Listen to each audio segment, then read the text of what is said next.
हिंदी भाषेच्या मुद्द्यावर ठाकरे बंधू एकत्र येऊन मोर्चा काढणार त्यावर आक्षेप घेण्याचं कारण नाही असं वक्तव्य मंत्री छगन भुजबळ यांनी केलंय। राजकारणात कधी काय होईल ते सांगता येत नाही, कुठला पक्ष कुठे जाईल, कोणाची कोणाशी युती होईल हे समजणं फार कठीण आहे असंही भुजबळ म्हणतायत। राजकारणामध्ये आज काय ते आहे, उद्या काय होईल ते काहीही सांगता येत नाही।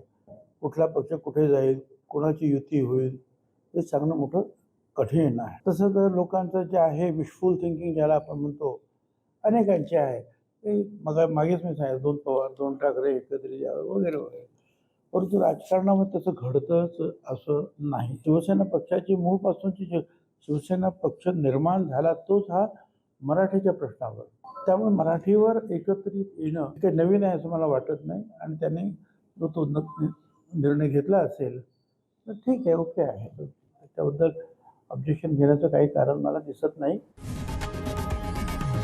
लोकशाही मराठी ऐका, पहा, जागरूक रहा।